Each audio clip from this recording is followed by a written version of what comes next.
नमस्कार, आप देख रहे हैं द भारत 18 न्यूज का डिजिटल चैनल। मैं हूं आपके साथ फजल अब्बास। आपने इंजीनियर और मजदूरों को तो देखा ही होगा। आपने ये भी देखा होगा कि इंजीनियर किस तरह डायरेक्शन देता है और मजदूर किस तरह काम करते हैं। आपने ये भी देखा होगा कि ईंटा उठाने वाले मजदूर ईंटा उठाते हैं, गारा बनाने वाले गारा बनाते हैं, और सर पर बड़े बड़े तसले लेकर माल ढोने वाले मजदूर अलग होते हैं। यानी कि इंजीनियर को ये पता होता है कि किस मजदूर से क्या काम लिया जा सकता है।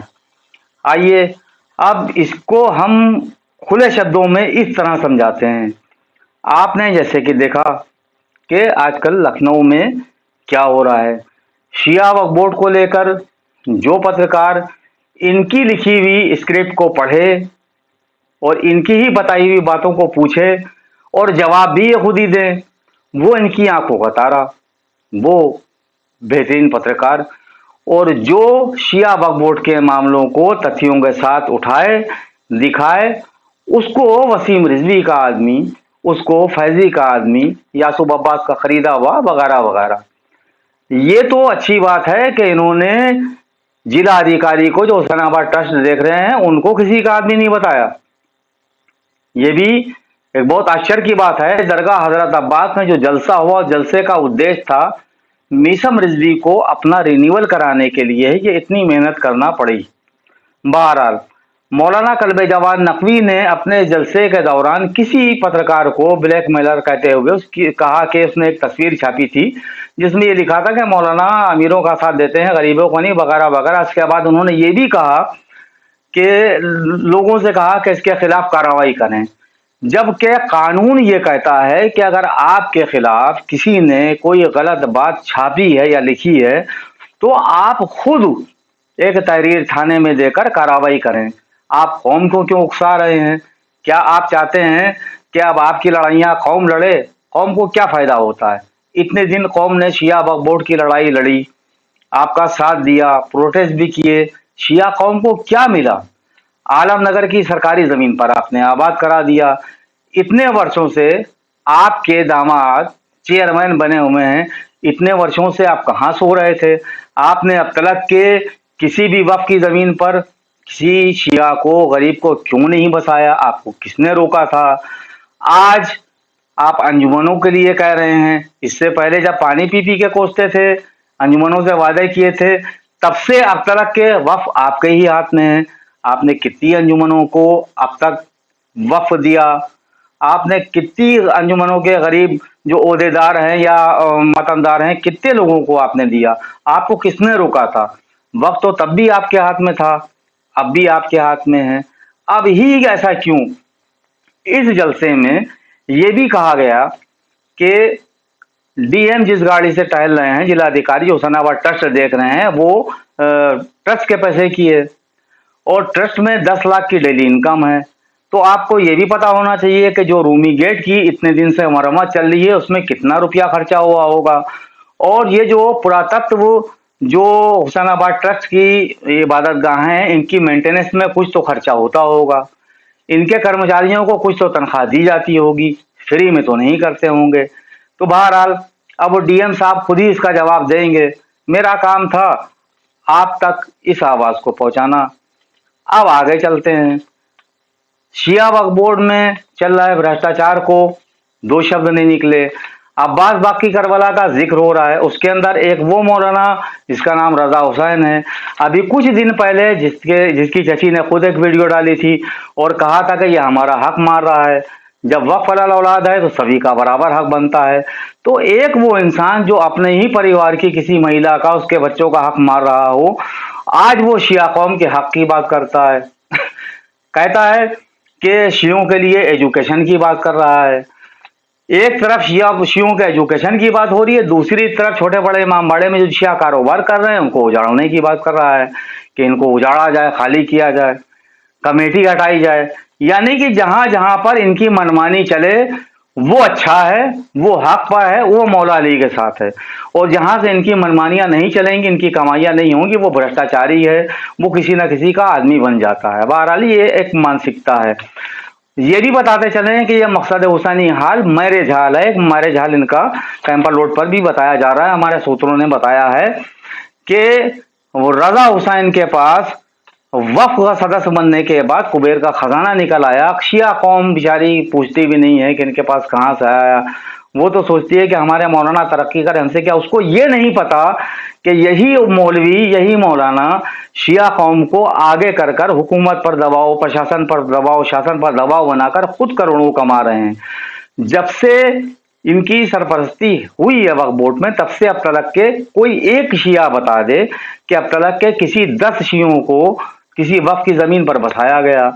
जिसको वक्फ बताकर कब्जा कराया गया, जहां से रुपया वसूले गए, वो आलमनगर की सरकारी जमीन है। वो सीलिंग विभाग, जो अगर मुझसे कहेगा, मेरे पास पूरी फाइल रखी है, मैं दिखा दूंगा कि वो सीलिंग विभाग की जमीन को वक्फ बताकर और वहां पर एक मस्जिद भी बना दी, वहां जुमे की नमाज भी हो रही है।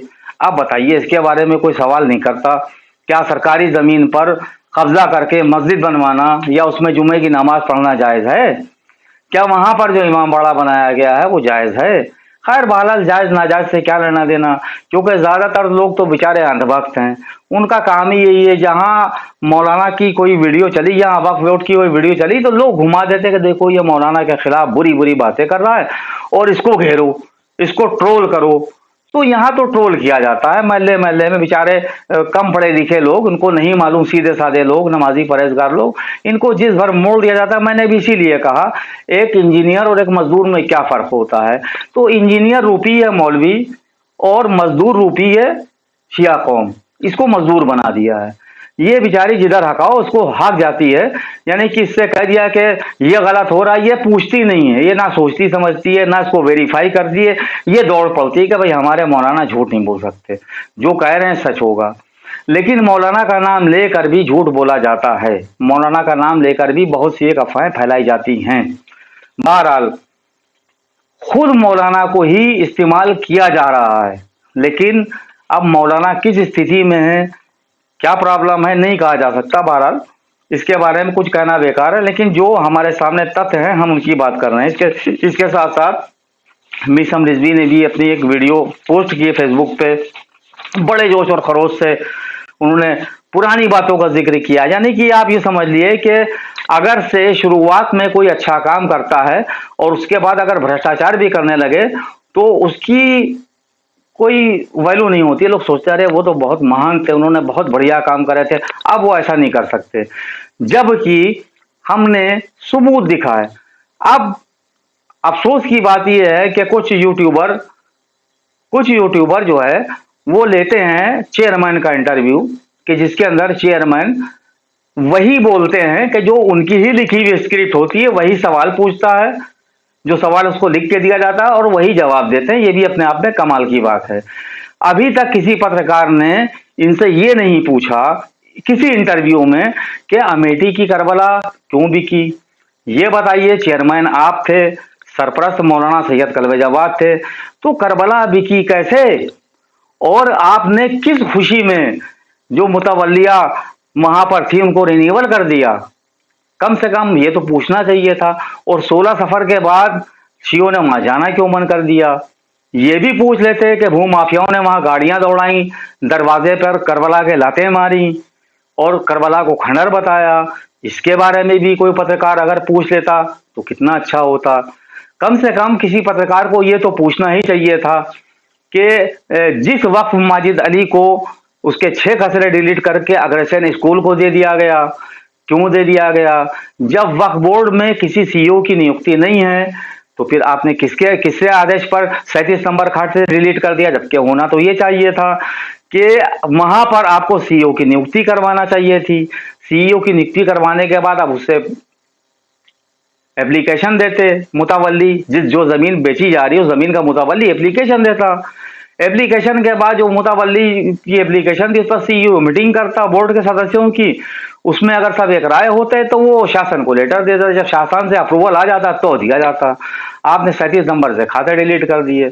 अब आप कह रहे हैं ईमानदारी की बात कर रहे हैं, दूसरों को गुमराह कर रहे हैं, दूसरे पत्रकारों को जो सही दिखा रहे हैं उनको बुरा भला कह के, उनके ऊपर इल्जाम लगाकर तरह तरह के, उनको ब्लैकमेलर कह के। तो ये आपकी अपनी मानसिकता है और ये आपकी अपनी सोच है। दुनिया देख रही है, दुनिया सच को समझ रही है कि जो चेयरमैन शिया यतीम खाने के बच्चों को दिए गए नोटिस को कागज का टुकड़ा बताकर इग्नोर कर रहा है, वो अपने आप को इतना बड़ा समझ रहा है कि जैसे वो प्रधानमंत्री की कुर्सी पर बैठा हो और उसकी नजर में उसकी कोई वैल्यू नहीं है, जबकि वो छोटा सा नोटिस उन बच्चे के फ्यूचर की बर्बादी का फरमान था।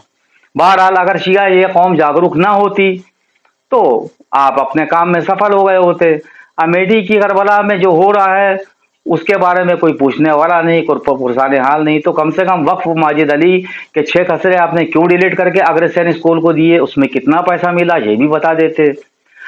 वक्फ अली कदर जिस पर रानी रसूलपुर बना हुआ था, जिसने आपने समाजवादी पार्टी के एक किसी को ठेका दे दिया था, खैर बहरहाल इसके बारे में मैं पीछे वीडियो चला चुका हूँ शर्मबेरी समाचार पर, उसको भी बता दिए आप। इसके अलावा जो हाजी मसीदा पर आधे से ज्यादा जमीनों पर नाजायज कब्जे हैं उसके बारे में भी कुछ बोल देते। अरे वो ना बोलते, कम से कम उस पर जो वो करबला गिरी पड़ी हुई है एक छोटा रोजे की बुनियादी डाल देते। लेकिन आपके पास इतना वक्त नहीं है। आपके पास वक्त क्या है, आप जब शिया वक्फ बोर्ड के भ्रष्टाचार के पैमाने छलकने लगते हैं, आवाजें उठने लगती हैं, तो एक नया मुद्दा लेके चले आते हैं। अब इधर शिया वक्फ बोर्ड के भ्रष्टाचार मेरठ वाला मामला सामने आया और कई जगह के मामले सामने, लखनऊ के ही 5-6 मामले सामने आए, वक्फ अच्छे मिर्जा का मामला सामने आया। इस पर जवाब कोई पत्रकार ने नहीं पूछा आपसे। जो पत्रकार अपने चैनलों के माध्यम से आपसे पूछ रहे हैं उनको आप ब्लैकमेलर बताते हैं।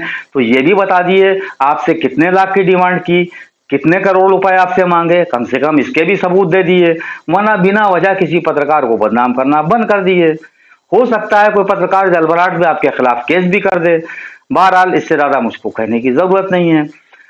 आप खुद सोचिए, शिया कौम खुद सोचे कि ये कुछ इंजीनियर रूपी लोग जो कौम को मजदूरों की तरह इस्तेमाल कर रहे हैं।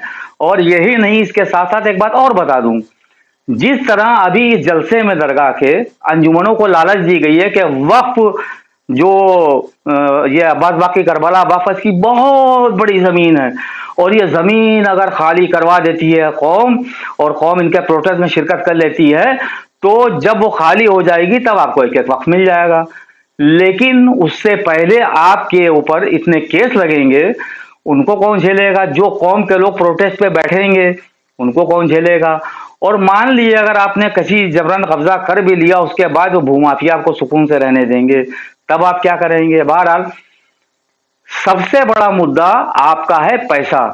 वक्फ बोर्ड से आपका पेट नहीं भर रहा है तो आपने हुसैनाबाद ट्रस्ट में जो शिया बेचारे कारोबार कर रहे हैं या जो रोजगार कर रहे हैं, आप उनके रोजगार के पीछे पड़ गए, उनकी दुकानों के पीछे पड़ गए।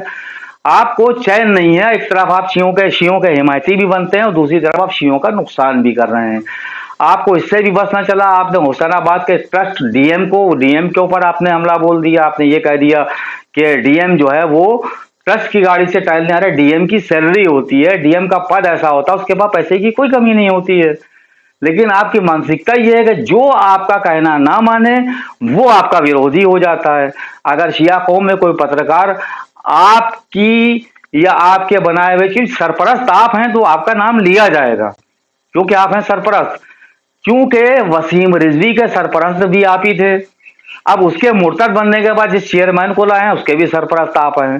भाई लोग कहते हैं ना कि ये वसीम का आदमी, ये वसीम का आदमी। अरे वसीम रिजवी तो कल जवाब का ही आदमी था ना, और तो किसी आदमी का आदमी था नहीं। वो अगर कुफर में जुमले ना बोलता, मुर्तद ना बनता तो आज भी वो जमा हुआ होता। वो मुर्तद बन गया इसलिए वो लानती हो गया। था तो आप ही का आदमी, बनाया तो आप ही ने था, लेके तो आप ही आए थे। उस वक्त कहां अगर चली गई थी कि जब यही वसीम एक बड़े से दल को लेकर निकले थे काजमैन के लिए, जहां पर 2 मौलानाओं की बेहुरमती की गई थी। बहरहाल आज की हमारी अपडेट कैसी लगी आप हमें जरूर बताएं। हमारा मकसद न किसी की दिल आजारी थी, न किसी के खिलाफ वीडियो चलाना। जो हमारे पास सबूत थे, जो हमारे पास मौजूद हैं, हमने उनके आधार पर चलाई और इसकी जवाबदेही भी हमारी है, जिम्मेदारी भी हमारी। देखते रहिए द भारत 18 न्यूज का डिजिटल चैनल। नमस्कार, जय हिंद।